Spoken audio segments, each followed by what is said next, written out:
Welcome to the Mets Pod, presented by Tri-State Cadillac. On today's show, the offseason charges on as the Yamamoto sweepstakes heats up. Things remain quiet on the Ohtani front, and some starting pitchers come off the market. We talk backup plans for the staff if Yamamoto goes elsewhere, John Gibbons being brought on as bench coach, and of course, answer your mailbag questions. So subscribe to the Mets Pod at Apple Podcasts, Spotify. You can watch every episode on SNY's YouTube channel or wherever you get your shows.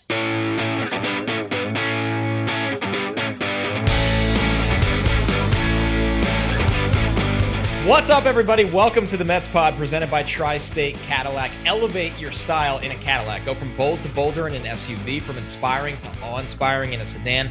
Visit your Tri-State Cadillac dealer today. And here's your reminder. Subscribe to the show at Apple Podcasts, Spotify. You can watch on SNY's YouTube channel or wherever you get your podcast. I'm your host, Connor Rogers, joined as always by my co-host, Joe DeMayo. And Joe, the offseason is kind of going on. It's really slow start. We will get into some of the action on the starting pitching market, some of the rumors as well. And I feel like this is the classic case where we say that on a podcast, and then a couple of days from now, maybe when we're at the QVC or maybe a little bit after at the winter meetings, everything goes completely off the rails. But how are you?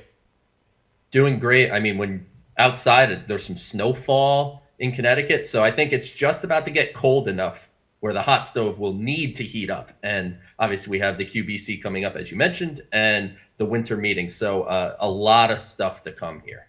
Yeah, a lot of stuff, and we're going to get into all of it, but this is your last chance reminder from us. The Mets Pod will once again be part of the lineup at this year's Queens Baseball Convention, presented by SNY. We'll be doing a live episode at the QBC this Saturday, December 2nd, at the 4 Points by Sheridan in Flushing. Will be one of several panels alongside a baseball night in New York panel, an autograph and Q&A sessions with special guests Billy Wagner, Cliff Floyd, and Terry Collins, a star-studded lineup of Mets alumni. Tickets are on sale now. For more information and to purchase those tickets, visit queensbaseballconvention.com.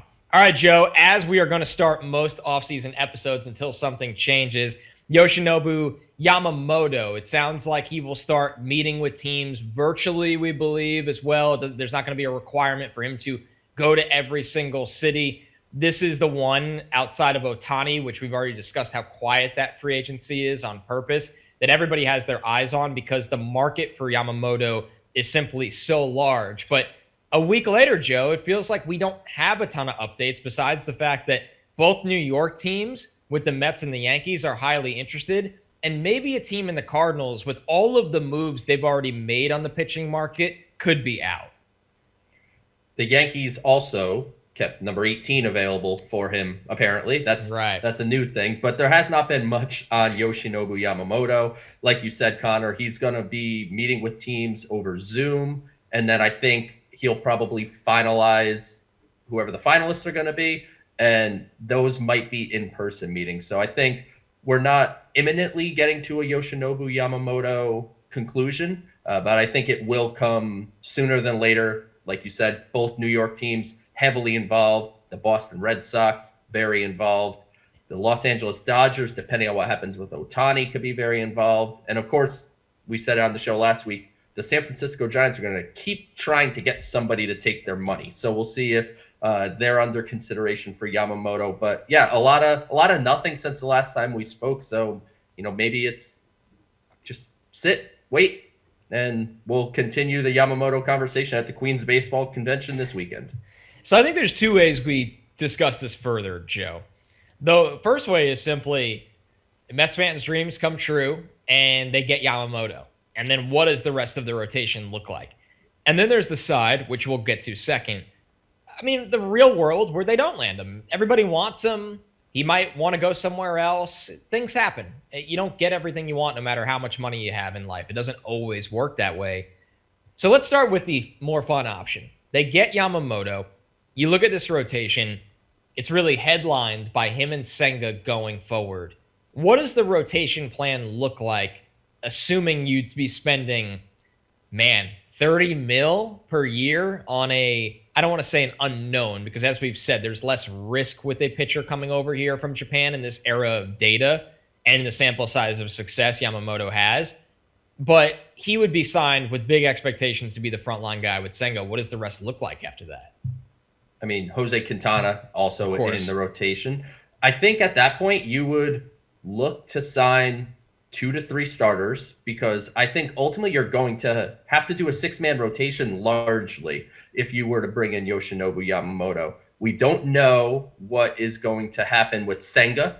I know David Stern said he was going to have a conversation with him to see what he was comfortable with and if he was going to move to more of a traditional 4 days between starts or stay on what he did in 2023, which was 5 days with the occasional 4-day mixed in. Yamamoto, you would imagine they would handle similarly to how they handled Senga as a rookie. So you look at a guy like Tyler McGill and Joey Lucchesi as options to pitch as that 6th starter, but you would certainly look to bring in at least 2 legitimate starters from the outside, ideally one that you could rely on for innings.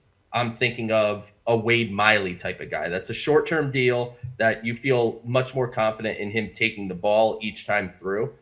And then you could go for one of those upside plays, a 1-year deal for a Luis Severino, right? A 1-year deal for someone like a Jack Flaherty, where you're trying to capture some upside, and where the Mets really need to balance. And we'll talk about this certainly on a backup plan if they don't land Yamamoto. Everyone's very focused, and understandably so as fans, on the upside and the potential of what a certain pitcher could be.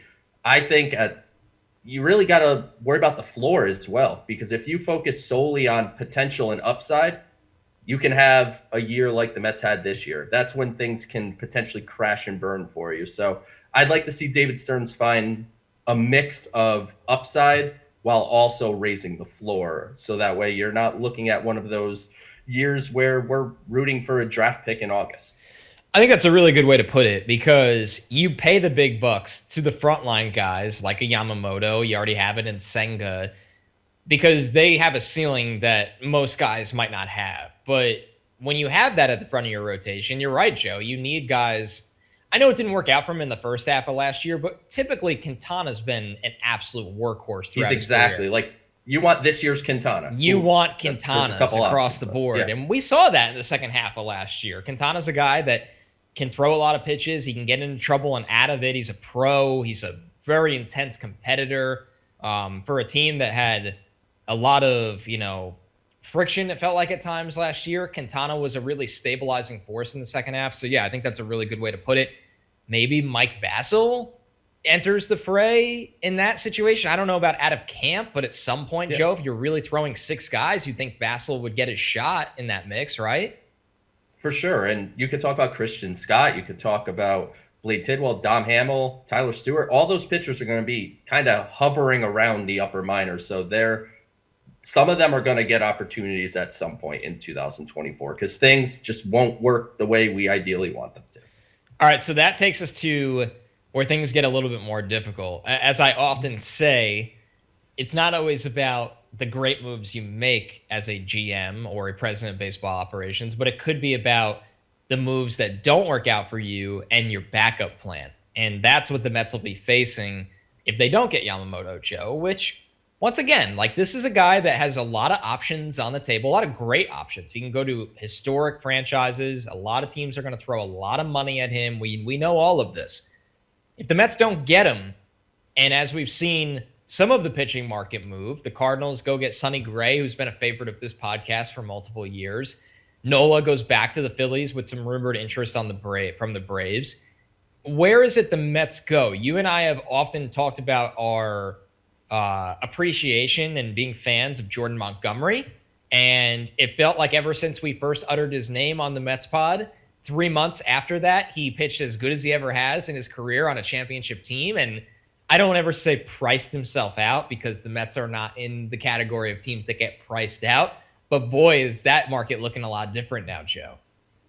Jordan Montgomery is going to cost a lot of money. It's a 9-figure deal. It'll just depend on length and kind of exactly where it goes. But you're looking at almost surely over $100 million.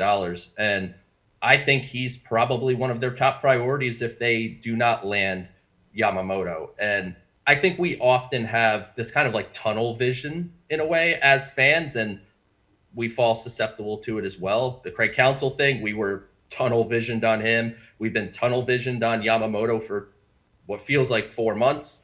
And there's obviously a distinct possibility he picks somewhere that's not the Mets. And if that's the case, you can't just sit there and pout and cry and say, well, our offseason's ruined because we didn't get Yamamoto. You have to dust your shoulders off and get up and get back at it. And ultimately, I think if you don't land Yamamoto, I think the odds of the Mets bringing in a legitimate, quote, ace are not all that high. I mean, right. I think, and ultimately, this is not going to make a lot of people happy. You don't actually need an ace to win. Is it great? Of course. I'd like to have 5 aces, but if you don't have one, who is the Texas Rangers' true It's not like the Super Bowl, man. It's a long series. And it's not a quarterback where, like, if you have Patrick Mahomes, your odds of winning the Super Bowl are significantly higher. So it would be nice to have one, but if you don't, you still can build a rotation of a bunch of mid-rotation type of options. Jordan Montgomery stands out. Eduardo Rodriguez is kind of built in a similar mold to Montgomery, so maybe he's a cheaper option than Montgomery. You could look at guys like Mike Clevenger. I know he has some off-the-field stuff you have to get through. Yeah. You look at some of the guys that I spoke about before, Severino, Jack Flaherty, Wade Miley. Guys like that all stand out, and the trade market exists. That's the key. Would they go for a Tyler Glasnow? I think they would. Would they go for a Shane Bieber? I kind of hope they wouldn't, but maybe they would. To me, I'm keeping my eye on the Seattle Mariners. I think they're a team that they have a lot of pitching. I think Blake Snell wants to go there if he could. And they can maybe shift some of that pitching for some offense. I don't know if it's the exact value match, but the Mariners have been open. They want a second baseman who makes good contact. And the Mets have a second baseman that makes good contact with some young players behind him. Could Jeff McNeil and a piece, or, a Jeff McNeil and Brian Wu base deal from Seattle? He's one of the pitchers. A guy like Bryce Miller could be interesting as well. So I'd keep my eye on the Mariners pitchers. And you know what? David Stearns is getting paid $10.5 million a year reportedly, but he's getting paid at the top of the sport. I want to see a trade that I didn't see coming, that there was no rumors that insert pitcher here was available, and David Stearns pulled off a move to get him. So I think no Yamamoto means pitching in bulk. Like, it's try to get as many mid-rotation stars as you can, and if the first half goes great, then at the trade deadline, you can look at a Corbin Burns who may not get traded this offseason, or other rental pitchers that will become available in July. So that's probably the best path forward, because I don't see them going for Blake Snell or one of those other top guys on the market. Right. And that's the thing. Yeah. You expect the unexpected with a guy like Stearns at the helm. Everything, like, Stearns is the guy that logs onto Twitter and he's like, these are the 3 like hot trade rumors. Like, I should call this team. It's a guy that he's going to uncover some avenues that the typical baseball person or baseball fan or whoever it may be, they're not going to see. So the pitching market is fascinating because it does feel so top heavy, Joe, where Yamamoto is a prize.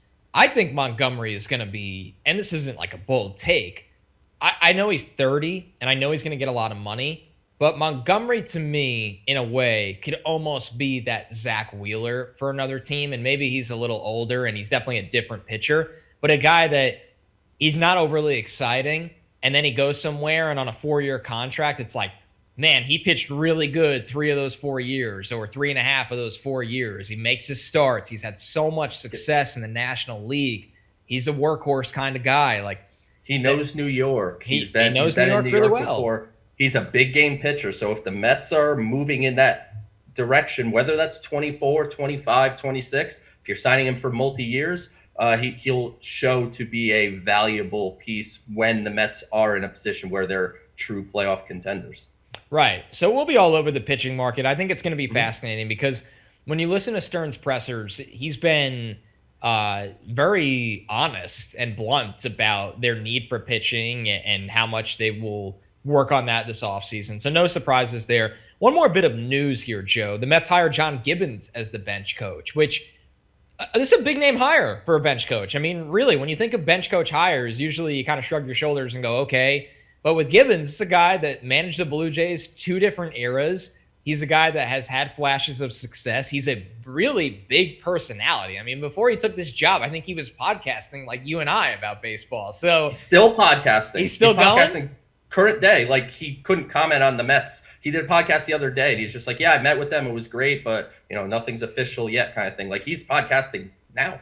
Yeah. So John Gibbons hired the bench coach, and I think most importantly, the baseball side of this, Joe, is that they get somebody with not only experience in the dugout with these guys, but somebody that brings a little bit of an edge. And if anybody's been listening to this podcast long enough, Joe and I, when the Mets are getting, plunked by a million pitches, or we're not calling the Mets a soft team or anything like that. It's just a matter of, it feels like the Mets could use maybe 2 to 3 hard-nosed personalities. And I think this one might fit the billing of that.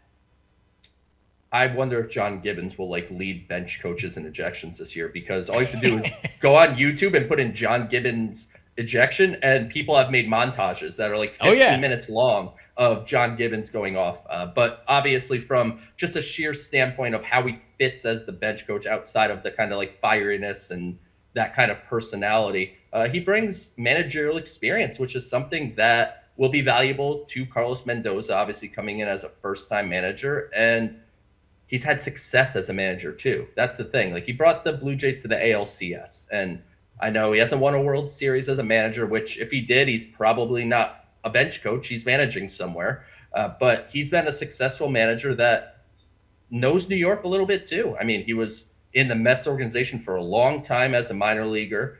He had a couple cups of coffee in 84 and 86, I believe. So I have to imagine he has a World Series ring from the last time the Mets won a World Series. So there's kind of that connection from long ago, and also just a guy who has managed relatively recently in baseball. I think he's going to be exactly the kind of guy you want sitting next to Carlos Mendoza to guide him through his first year, 2, 3 as a big league manager.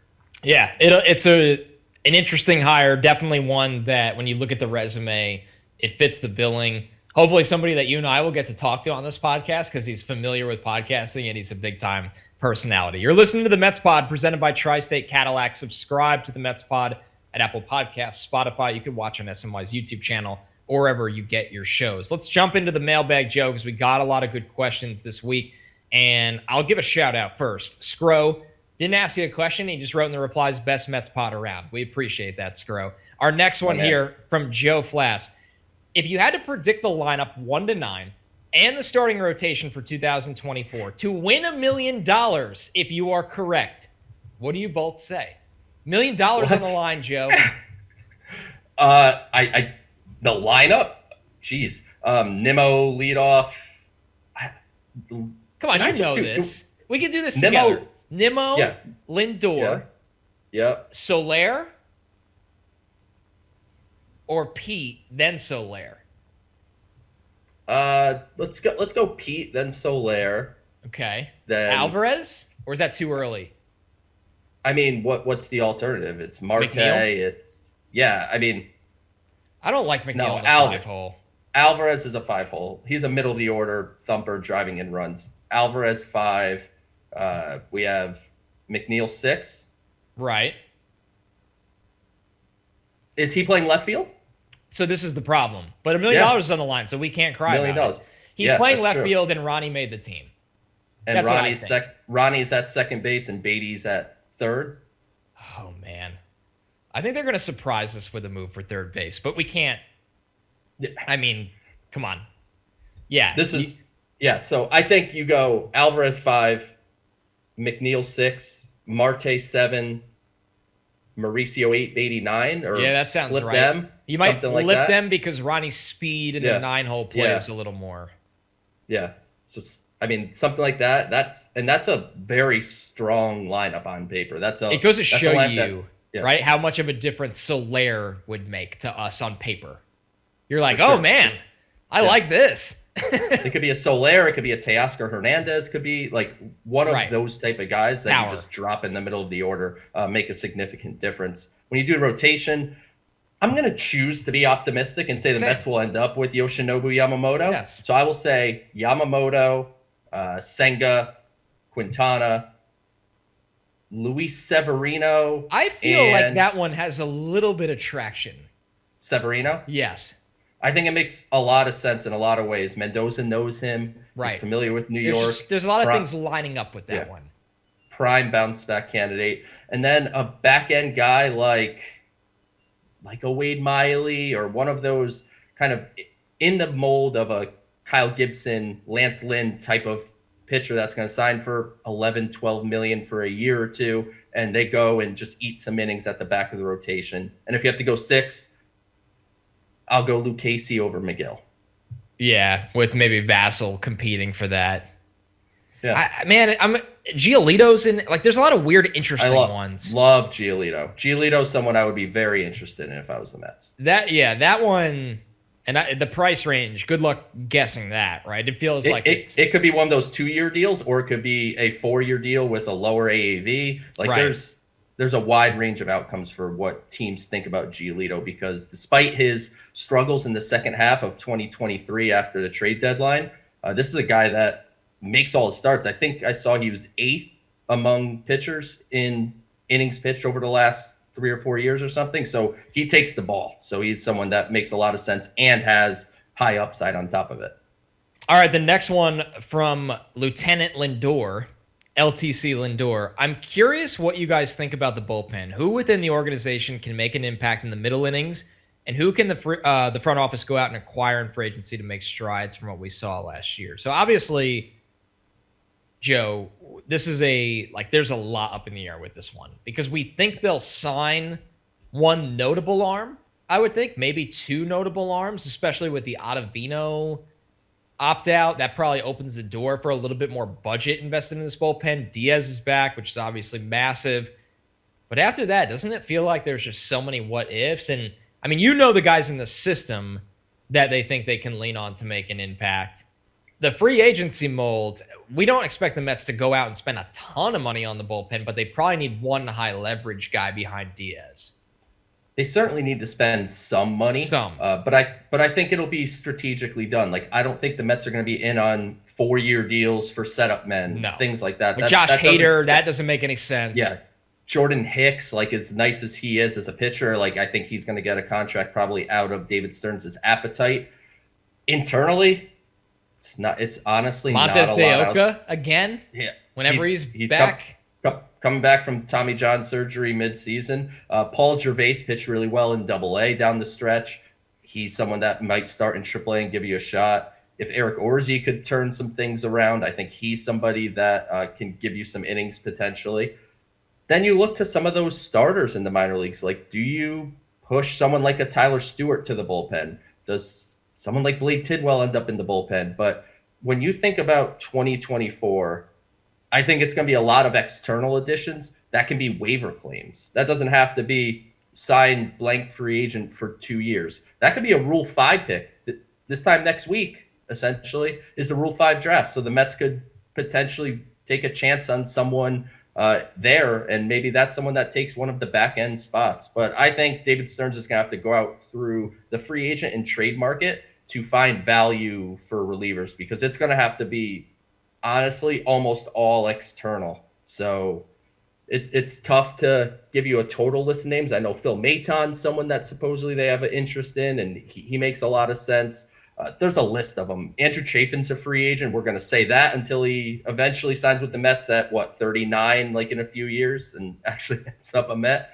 But there's plenty of bullpen guys to be found. The fact that they fluctuate so much year to year, I think, is something that, if you can identify some of the underlying things, that's where you really can get value from your analytics team and someone like David Stearns to say, yeah, this guy did not pitch well this year, but look underneath the hood, he should have been this. And then you kind of project ahead for 2024. This is an interesting point from Meach in a question. He said, when Stearns was in Milwaukee, many starting pitching prospects debuted in the bullpen. With the amount of pitching spots the Mets need to fill, could you see any of the Mets' top pitching prospects make an earlier than expected debut in that bullpen role? So that's kind of piggybacking off the last question, Joe. Maybe that's part of the solution later on in the year? It's possible. I mean, I certainly don't want to rule it out. Here's the thing. I don't know anything about how David Stearns operates, and I would be very careful to correlate what he did in Milwaukee to what he's going to do in New York, because it's just almost two completely different worlds within the same sport. Right. So now he's going to have possibilities that he didn't have in Milwaukee, where they probably said, you can't spend on relievers. Our payroll's this. You can't. So at that point, he did what he had to do and shifted some starters. So I think there will, of course, be some of that, because some of the starters in the Mets system won't end up starters at the big league level. Most relievers in the sport were minor league starting pitchers that didn't have the third pitch, didn't have enough command. Like, there's a reason that they end up in the bullpen. So there probably will be some of that, but I would be very careful, especially in his first winter, to correlate too much of what he did in Milwaukee to what he's going to do here. And we will learn David Stearns over the next, hopefully, many years that he is running the Mets baseball operations department. It's one of our favorite things with a new regime in sports, you and I. We text about this in football. We talk about it, obviously, on the air with baseball, is learning the habits and strategies of a guy when it's truly all his. And we're going to see how Stearns operates now in a totally different world with the New York Mets budget and the market and the pieces they have and the pieces they don't have. Of course, we're going to end the show with a question from Steve Miller, really commenting on your reply, Joe. Steve asked us, who ate more turkey, Joe or Connor? And you wrote back to Steve, I had literally not one bite. Zero. I don't like turkey. I think it's not great. Yeah. Like, I don't believe in the whole like the pilgrims. It's Thanksgiving. Yeah. I mean, I don't know. I'm not commenting on no pilgrims, but I don't believe in like the whole it's Thanksgiving, so you have to eat turkey. Guess what? I don't really like turkey, so I'm not gonna have it. I had all the sides you could think of as standard Thanksgiving sides. I had them all. I like ham. I was gonna say that you replace it with ham is an adequate replacement. You gotta have some kind of meat. Ham replaced turkey for me. That's and fair. I had the stuffing. I had mac and cheese. I had mashed potatoes, sweet potatoes, all the stuff, green beans. I had all the stuff that you typically have. I just think turkey stinks, so I didn't have turkey. Listen, you're not going to get any pushback from me. I always eat the turkey. It's almost like you got to put it on the plate. I can't imagine the comments I would hear if it wasn't on the plate, and it was fine. But I think your overall point is right that, man, turkey is like the symbol of Thanksgiving, but when you rank actual main course meats, it is subpar at its best. I mean, it would fall pretty far down the free agent ranking. So I had to have Joe defend himself on there because I feel like when people see that, they'd be flabbergasted. But listen, we got a lot more stuff coming. We will be at the QBC Saturday. Joe, you've gone to the QBC how many years now? Oh man, I've gone now. This will be the second with the Mets pod. I've been on the State of the Mets panel a couple times there. I went as a fan one year, so I want to say this is my 5th or 6th QBC. Keith and Dan over there just do an absolutely fantastic job. So if you have tickets and you're going, please obviously come see us. Yes. Do the live show and come up and say hi. We're personable guys. And if ask questions. Yeah, ask questions because we do a live mailbag there. Right. Yeah. And of course, if you don't have tickets, go to queensbaseballconvention.com, get some tickets, get there, meet Billy Wagner, Cliff Floyd, Terry Collins. I think John Franco is going to be there. So like a lot of cool stuff will be going on. So make it a point to get there. And yeah, hopefully we'll see you on Saturday. We can't wait. It'll be my 2nd year in a row, and I've had this circled on the calendar for a while. It's an awesome time with the most dedicated Mets fans you'll ever find. This is the Mets Pod presented by Tri-State Cadillac. Elevate your style in a Cadillac. Go from bold to bolder in an SUV. From inspiring to awe-inspiring in a sedan. Visit your Tri-State Cadillac dealer today.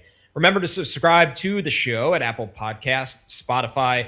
You can watch, of course, on SNY's YouTube channel or wherever you get your shows. We are with you guys all off-season. It is going to be a wild one next week as well. So stick with us, and we'll talk to you next week.